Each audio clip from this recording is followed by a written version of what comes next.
రెండవ రోజు కోడిపందాలు కోనసీమ వ్యాప్తంగా ఇటు తూర్పుగోదావరి జిల్లా వ్యాప్తంగా కూడా రెండో రోజు సంక్రాంతి కోడిపందాలు అయితే పెద్ద ఎత్తున జరుగుతున్న పరిస్థితి. ప్రతి గ్రామంలో కూడా ఇదే తరహాలో కోడిపందాలు జరుగుతున్నాయి. ఇక్కడ ప్రత్యేక ఏర్పాట్లు అయితే వచ్చే వాళ్ళకు ఇక్కడ వీక్షించేందుకు కావచ్చు, ఇటు పందాలు నిర్వహించేందుకు వారికి కావచ్చు ఇక్కడ ఏర్పాట్లు చేసిన పరిస్థితి ప్రస్తుతం మనం చూడొచ్చు. మనతో పాటు ఇక్కడ పందెం రాయలు కూడా ఉన్నారు. వాళ్ళతో మాట్లాడింది ఎలా జరుగుతున్నాయి కిట్టు గారి పందాలు ఎలా జరుగుతున్నాయి? ఇక్కడ సాంప్రదాయ పద్ధతిగా చాలా చక్కగా జరుగుతున్నాయండి. ఈ పందాలు చూడడానికి ఎక్కడి నుంచో హైదరాబాద్ నుంచి, బెంగళూరు నుంచి, విదేశ ప్రాంతాల నుంచి ఇక్కడ సంక్రాంతి సంబరాలు చేసుకున్నాక అందరూ వచ్చినందుకు కూడా మేము సంతోషపడుతున్నాం.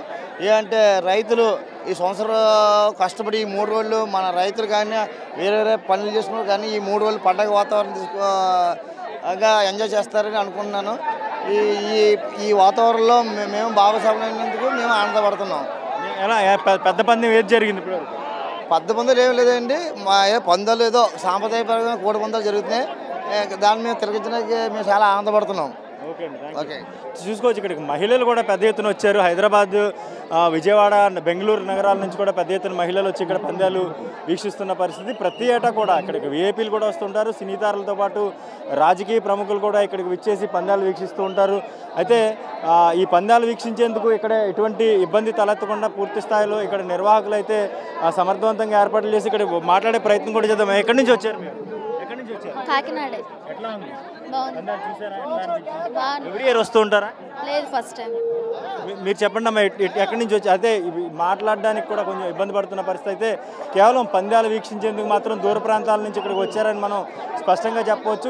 ఇదే తరహాలో పందాలు భోగి నుంచి ఈరోజు కనుమ వరకు, రేపటి కనుమ వరకు కూడా ఇదే తరహా పందాలు నిర్వహించే పరిస్థితి కనిపిస్తూ ఉంది. పెద్ద ఎత్తున సాంప్రదాయం పేరుతో ఇక్కడ పందాలు నిర్వహిస్తున్న బర్రెల వద్ద మాత్రం కోట్లాది రూపాయల పందాలు నిర్వహిస్తున్న పరిస్థితి కనిపిస్తుంది. ఇప్పుడే ఒక పందెం కూడా పూర్తయిన పరిస్థితి. మనం ఈ బరిలోనే ఉన్నాం.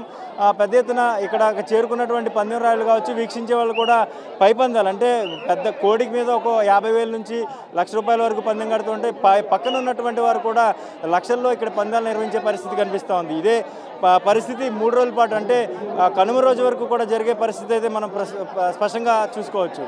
కాకినాడ నుంచి నేను శ్రీధర్, ఐ డ్రీమ్ న్యూస్.